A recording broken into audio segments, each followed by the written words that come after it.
So hello everyone. My name is Shola Abulu. I'm the principal consultant of Shola Abulu and Associates. We're a strategy and communications training and consulting firm dedicated to enabling businesses and brands to achieve their desired objectives through strategic communications, organizational effectiveness, and reputation risk management. We consult for a lot of firms across different sectors, and we also have standard training courses. This is the month September 2024. We're going to be talking mostly on strategic communication. We have a course coming up on the 26th of September. In the build up to that course, I'm going to be doing like 15-minute videos where I'll be talking a little bit about some of the things that I think are very important for communications managers, leaders, chief communications officers, that kind of thing for them to be aware of. But this particular video is about 6 things that every communications manager should know. And I've put it together based on some of my reflections from some of the courses that we've done, conversations I've had with communications managers, my own experience also being a communications manager in my previous life, before becoming an independent consultant. And the things, this is just a summary of things. We deal with these things in the course, but it's also, I just think that these are things that every communications manager should do. And I'm trying to do this in 15 minutes. So let's see how it goes. Let me start timing myself. It's slightly overrun, but not a big deal. Anyway, so let's go. What are the 6 things? Let's do a countdown, starting from number 1. First of all, you need to know that there's something called the strategic communications framework, and you have to know how the various elements in that framework, how you use them to influence and achieve results. I can't overemphasize this. In fact, I think I'm going to do a separate video talking about the difference between PR and comms, because I see a lot of people who are public relations professionals and they self-identify as communications because they think it's interchangeable. It is not.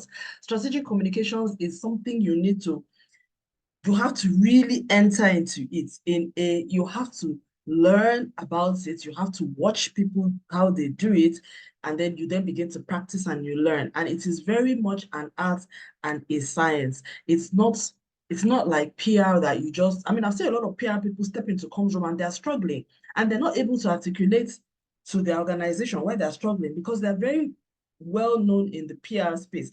And like I said, I probably will do another video. I have lots of content on it, but I'll do another video just trying to explain what I'm saying because I know this is going to be contentious for some people. But just to be clear, strategic communication is something that I think it came into being sometime. I think the concept of strategic communication is the concept that communication needs to be purposeful, it needs to be intentional, and that by taking an audience-centric approach to how you do your communications and how you manage your stakeholders, apologies for that, that you should be able to know how, you should be able to achieve your outcomes and know what you need to achieve. So I think for a lot of people, so a communications manager, and what I've seen from a lot of what I've observed, one of the first things you have to do as a communications manager is that you yourself have to develop your own competencies. You have to go for some trainings, get some things in, and then begin to train your team as well. So let's first start off. One of the first things as every communications manager, I don't care what sector you are in, whether you are private sector, public sector, institutional, governmental, private. If you're in a very big organization, this applies even more to you. But no matter where you are at, so long as you have the title communications manager, that's your job description. You need to first be aware that there's something called the strategic communications framework. It is a universal framework that applies to everybody. This is really important because I see a lot of people going through the practice, not even knowing the rudiments of the trade. You cannot do corporate communications or strategic comms if you do not know that there's a framework that exists. That's like saying you want to be a pharmacist and you do not understand the periodic table. Do you understand what I'm saying? Or you're a chemist and you just don't know the elements that, you just don't know the basics. So this is basic. So if you don't even know that there's something called a strategic communications framework, then you really need to go and get the learning around that. And there are various elements in that framework that influence how you achieve results. So whenever there's a challenge, whether it's in a business, it's in an organization, concerning a brand, you apply that framework. In fact, strategic communications is the bedrock on which all communications rest, whether it's development communications, whether it's corporate, whether it's faith-based communications, whether it's finance communications, investor communications, everything, because that whole framework of what is your objective, who are you speaking with, what do they need to know, what's their understanding of the issue, what should I be saying, and then all of that, your understanding of that framework is what enables you to be able to practice across sectors. When I see professionals who struggle when they move into a new role, like you were doing comms for one kind of entity, you then move to another sector, another business, and you're struggling, I can tell that you don't have this framework mentality, because if you do, you will be able to pick up anywhere you go, because you will know the right questions to ask. You will know what you need to do. The framework is there. It's just like when you want to build a house and you develop form work. You have the form work, then you set out, you do the set out, and then you put the cement and whatever within that frame that you have put. If you don't have the frame, the structure, you don't have the design, you have not scoped out how the foundation is going to be, you cannot build. And if you build, like we see some people doing, the house will collapse. So that's exactly how it is.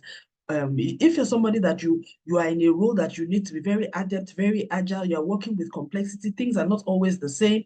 You have to be able to think through problems. There has to be a framework that guides your thinking. Every profession has this. Tax, there's a framework for tax that enables people to then advise their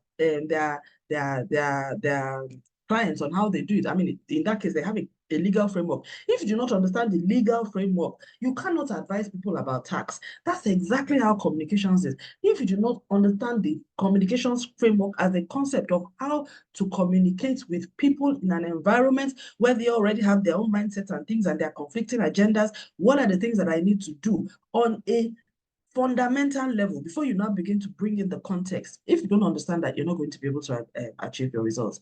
Now, I can't go into much more detail than this because these are one of the things we really touch on in the course that we handle. But then, if you are struggling with your corporate communications role, or you don't even know what a strategic communications framework is, then this video is for you. And perhaps you should consider also enrolling for our course that comes up on the 26th of September online. And you'll find the details wherever it is you're watching this video. The second thing that every communications manager should know, you need to know how to develop and deploy a stakeholder management framework. Now, this is also very important. In fact, the two of them work together. So, like on our course program, we introduced the strategic communications framework first, and then we talk a bit about stakeholders. Then we also go deep into the stakeholder management framework. And I must say to you, I don't know of anybody who is an expert in strategic communications that never once sat in a course where they explained to you how to use the stakeholder management framework. It's not something you stumble on your own. You can't do it intuitively. And this is one of the common myths about PR and communications. People think that this person has a talent. In fact, the worst thing I've seen is, because you see somebody that is good at emceeing, that person becomes a PR person. I don't, and then you bring the person into corporate comms. Whereas emceeing is very much about relationships and public speaking. Most of the people who are very good at corporate comms are not necessarily people who like public speaking. Do you understand what I'm saying? The specialisms are different. There are some people who are able to do it, but they're very rare, because corporate communications is very strategic in terms of thinking.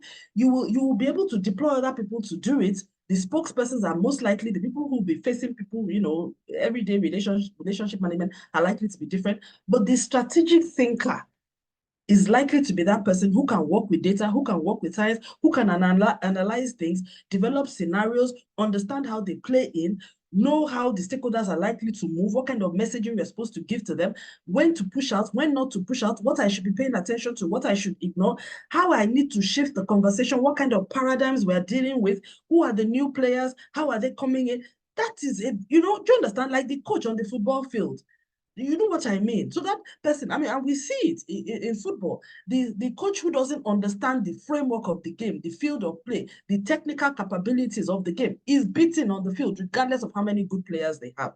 That's exactly how a corporate communications manager should be. You should be the strategic thinker. And there are frameworks, there are tools. Every good coach understands so many things. You see them, they draw pictures, they do this, they work with the capabilities. There's the intuitive part, but there's the technical part. That's the point I want to make clear, that corporate communications has a technical competence element, which is a function of your knowledge of frameworks and your ability to apply it. So you cannot apply what you don't know. You may be seemingly looking like you are succeeding, but you cannot. There's a level that you will not be able to go beyond if you do not have the knowledge of these frameworks. You cannot, at a multinational level, at a national level, at a regional level, it's not possible. Do you understand what I'm saying? You can't be operating, because there's technical knowledge, and there's so many. There's so many examples. I always like to give examples. It's like the same thing between even in fashion designing. When you see someone who is very good at what they do, there are people who went through the training, who know how to cut, they know how to draw, they know how the shape of the body is and how to. I mean, do you understand? So you can't be doing this thing on flares. If you have the natural talent, yes, then go and get the training. Then you add the training and the talent, and then you are effective. There is nobody that gets to expertise by just natural talent alone. And I see too many people trying to use natural talent to do something that actually requires technical skills. So even if by chance you sort of like intuitively grasp the stakeholder strategic communications framework, which is almost impossible, really. I've never seen anybody who's done that without having been taught. But then stakeholder management framework, that one you need to learn it. People need to teach you, and then how you apply it. And then that's really, very important, because then, and I see it a lot of time. Most of the people, like when I see, particularly in government, people who I see a lot of big players mismanaging their stakeholders, because they've not done their mapping, so they don't even know the diversity of the stakeholders that they're dealing with. They're not taking time to study them. They don't even know that they should do it. You know what? They don't, do you understand? They don't understand this. And their interpretation of what a stakeholder is just the formal and official ones that they know. In other words, their superiors. So they have a complete blind spot. They don't realize that there are other players influencing the space that they need to pay attention to. The stakeholder management framework helps you to have a broader view of who is your stakeholder and how you should be able to prioritize them, map them, and differentiate them, and then therefore know the ones that people that you should give more attention to. If you don't do that stakeholder mapping, most of the time you will go based on what is before you, what you know, and you will miss it. And that's what happens to a lot of people. It comes out very clearly in issues and crisis management, because then they are ignoring, they're talking to, I mean, like in politics, we see it, a lot of the messaging, they are targeting their allies. They are not speaking to the people who are not, do you understand? They're not the middle ground. The entire citizen, they ignore us. They don't even profile us into, like women, educated women, or business women. There's no profiling that is done. All that is very limited. Profiling is, they believe what they've spoken to the media, they've spoken to NGOs, they've spoken to faith-based organization, religious leaders, that's it. And they believe that will cover everybody. None of those three people can influence me. Do you understand what I'm saying? No, because I'm an independent thinker. And I can make up my mind by myself. So I will hear what this person has said, perspective from this person. I will hear, but you can't reach people like me using those institutions alone. You have to target me as a subset of a stakeholder engagement, or people like me, or perhaps millennials. Okay, even if you can influence me, one of them, let's say, I mean, potentially, you can't influence Gen Z or millennials through these groups. So you have to, your stakeholder mapping has to be inclusive. All of that, you learn how to do it in the framework. Third thing is you learn how to integrate, you must know how to integrate that item one, stakeholder communications framework, and the stakeholder management framework as a part of daily practice internally and externally every day. You use those frameworks to manage your internal stakeholders as well as external. And if you're a corporate communications manager, you understand what I'm saying, because corporate communications, you serve the entire organization. So your boss is not, your stakeholders are not just, your internal stakeholders are not just your bosses, they are the business leaders, in fact, the entire company, if you're managing internal communications as well, which you should be. And the bigger the organization that you support, the more you should be aware of these things. So how do we integrate the two? Communications and stakeholder management. Why is it important to integrate the two? It's important to integrate the two because if you don't, you will have a one-size-fits-all approach. The messaging, you won't understand how to tweak your message, how to target your messaging. You will not make it accessible to the people that should get it. Some people should be engaged in a different way. Some people, it's information you require from them. Some it's support. Some you need to be more interactive. Some you need more detail. Your ability to integrate that in a strategic way. And I want to make the point that strategic does not mean effective. Strategic means linked to strategy. It means linked to business. It linked to something that a bigger picture, that a bigger goal that you want to achieve on the business level or the organizational level. I will talk a little bit about this. One of my colleagues recently, made me realize that many people, when we use the word strategic communications, people in their mind, they're thinking effective communication. And when she said it was such a profound moment for me, because I'd observed that, because it has become a buzzword. Everybody says there's strategic communication. And there's nothing strategic about what you are doing. Do you understand? You are tactical from head to toe. So people don't understand. Strategic communications is about helping to interpret a strategy through communications or helping to deliver a strategy. In other words, I want to win an election. How do I use communications to win the election? Do you understand what I'm saying? I want to launch a brand. I want that brand to become the leading brand, therefore the leading product, the leading service. I want business to come in. How do I use communication to achieve it? It's not about opening a page, opening social media pages, having impressions, making noise for the sake of making noise. It's about achieving tangible business organizational objectives. It may also be my organization is not productive. I need my people to be more productive. I need them to be more, have a shared vision to deliver on their targets.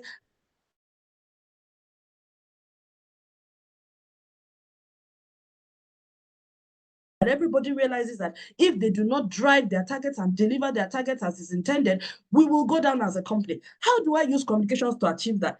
And then at the end of the day, you are able to come up with a structure, with messaging, with activities and plans that enables the organization to drive that agenda. And when people look at it from the beginning, from when you came on board and you came up with that strategy, you did that analysis, and when you delivered it and the outcomes 3 to 6 month period, they can see a move in productivity. In other words, profit has gone up, product has gone up. That is what strategic communication is not effective, because effective is a relative word. How do you know when something is effective? I mean, do you understand? It's subjective. Nobody really knows. But when you use the word strategic, it is interpreting a strategy. It is cascading a strategy. It is enabling the delivery of a strategy. So when that outcome that you wanted at the beginning, which is either win election, transform the organization, increase profitability, increase productivity, that is now tangible. It is no longer, it's not a buzzword. So please, let's get that clear. So I believe every communications manager should know this.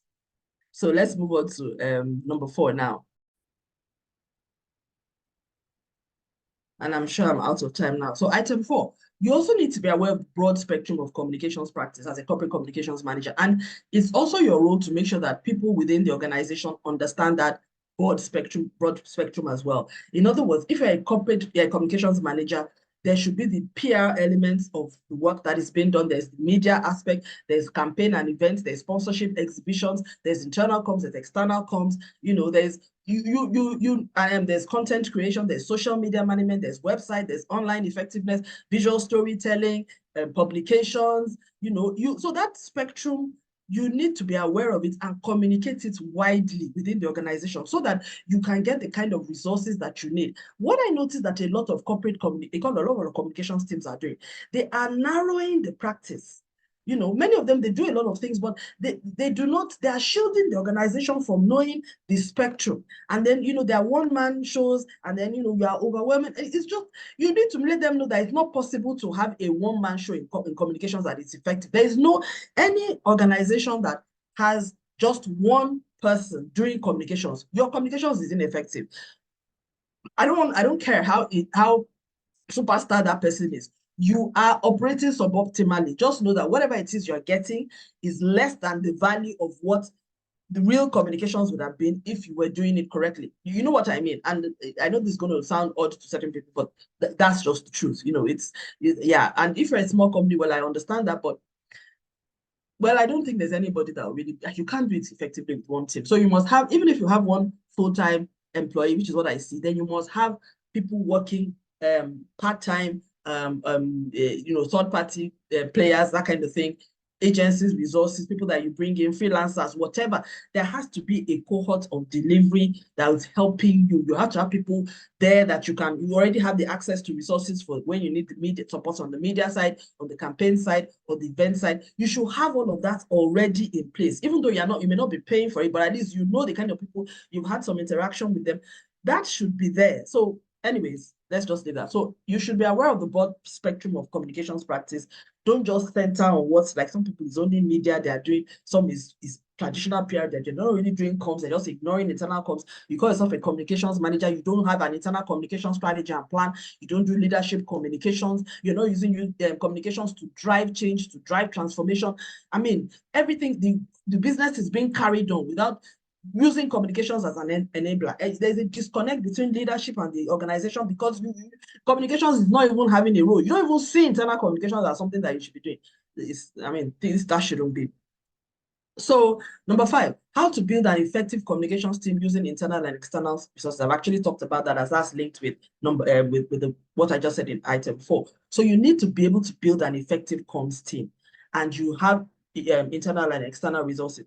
The two models that I've seen in operation, in most of the companies that I've interacted with and worked with, and that I think works best is one, you either have a very fully resourced internal communications team. And I would always recommend this for really big companies, conglomerates, and all of that, because you really need to develop people who have, who understand your business, have been in for a while, they speak your language and all of that. They know the language of the business, they know the issues, they're able to communicate, they understand the business, they interact well with the business as well, and they're able to take the inside out and the outside in, the inside out and the outside in, which is what we do, So if you can have a well-resourced communications team handling internal and external different practice areas and light touch agency support. You will always need agency support, because when you're like, if you're doing adverts, media buying and that kind of thing, it's not something you can do directly. You spend a lot of time, waste a lot of time, dealing with media houses direct. You would always have to have agents, people who will help you do that. So whether you have, something fixed or something that you take up, but at least you need to have maybe well-resourced internal team and then light touch external. Now, if you are, and you would always use contractors, if you really do a lot of things outside, like events, campaigns, and that kind of thing, then the other model is very light touch inside, then much bigger resource outside. That one also works. The advantage of that is that, again, like I said, you don't have corporate memory. Most of the time, you're dealing with externals who don't really understand your business, your sector, or your language well, except you're using an agency that is focused for that industry. There are some agencies that cleverly do that, where they support one industry more than others. So if it's that kind of agency, but even then, what I've found is that many of those agencies, they provide tactical support more than anything. They're just like, when you come to them with a problem, they just give you a standard, oh, let's go this, let's do this. It's not very targeted. So there has to be somebody within the organization who is doing the strategic thinking, providing the overall direction, and then they can help you implement. If you leave the strategic thinking to them, they are not good. You may miss your mark, because they may not even understand the significance, the import of what you're trying to achieve. So I would always say, and which is why the company, so if you're doing that one person, one man team in, and then agency outside, the communications manager then has to be even more strategic in how they think. You have to be able to, you must know number 1 and 2 and be able to do it well, because if you are relying on the external people to do it for you, they're not going to be doing it. I mean, SA and A, which is why we have chosen to stay on the strategic side, because when we found out that this gap was there, we found out that most of the people are really playing on that tactical side. They're more into the implementation mode, which is why we do only strategic, and which is why we're also doing training, because training is very much helping to build those strategic critical thinking skills to be able to apply those principles and concepts by themselves. And so then finally, you then have to be able to develop an effective operating model and align your communications objectives with the desired business or organizational outcomes. Now, what separates one corporate communications manager or one corporate communications team from another? It is how they enable the business or the organization to achieve their objectives. I cannot stress this enough. Many communications professionals, I see you start your communications plan. Your first line is, the first headline or first section is communications objective. You have already failed. You have failed from that point, because the first line should be business objective. Whatever it is that was the rallying cry that made them say, come up with a plan. That is what should be your ground zero. You start off from that business objective, that business problem, or that organizational problem, whatever it was that was said. Then the communications objective will be derived from that business problem. You look for the opportunity within that problem that communications can solve. Who are the people that will help us solve this problem? Are they in the organization or are they outside? What do the people inside need to know, in other words, to help us to do what we need to do? Well, how do we need to engage those people outside if they are able to help us? What are the communications opportunities? What does success look like?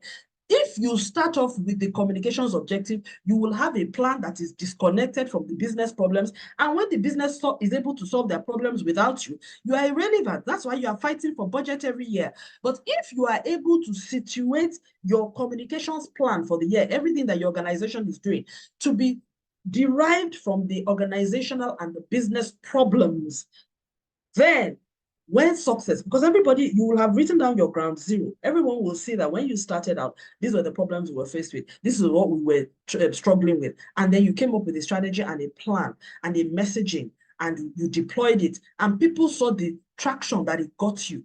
People, when success does happen, because people will then begin to do what they are supposed to do anyway, they know to do, but because you've been involved in the messaging, helped with the messaging, you've identified the stakeholders that needed to be engaged, and you brought all together in a plan and enable that integration to take place. When success happens, everybody will say, oh, communications was part of this. These were the 6 things that I used in my role when I was a communications manager for an international oil company working in Nigeria. I was very intentional to ensure that everything that we did aligned with the business. I wasn't in the business of communications for the sake of communications. I made sure that the business felt the impact of the communications team. We were there to enable them to succeed. We don't get involved. I mean, do you understand? They will do their technical stuff. But those things that they need the support of the organization to do, we will make sure we develop the messaging to enable, to share, I mean, around the organization to ensure that everybody knows what they need to do. We would, if there were things that needed to be communicated externally as well, we will be the ones to gather the information from within the organization, shape it in a way that makes sense, bearing in mind what the external world wants to hear from us, curate it, ensure that it is aligned with the organizational objective, that it is correct, it is accurate, it is factual, the content, the language, the tone is suitable, and then we curate it and we push it out as well. That was our role. We bring the external perspective in. We also take the internal perspective out. But bearing in mind the stakeholder needs, the communications framework, in other words, the logic of how best to communicate. That's what this framework teaches you. And if you do not know all these things, it will be very difficult for you to achieve your objective. It will also be difficult for you to raise the standard of professionalism within your organization. Because even if you, the comms manager, you are a superstar, you understand these things even without knowing the frameworks, which is almost impossible. But let us assume that you do, because you have practiced and you have it. How do you then transfer that diligence to other people? They do not have the experience you have. They do not have that superstar capability, if at all you do. How do you do? The only way is to teach them. That's the only way you can standardize, you can professionalize, and be predictable, to be sure that regardless of whoever handles anything, everybody knows how to deliver. So your team is effective as a whole. So those are the 6 things, Shola's 6 things, list of 6 things that I believe that every communications manager should know. I would like your questions and comments in between. And if you'd like to have more in-depth knowledge about this, please join us on the training on the 26th of September. Thank you very much. Please share, like, content, and comment, and also subscribe. Thank you.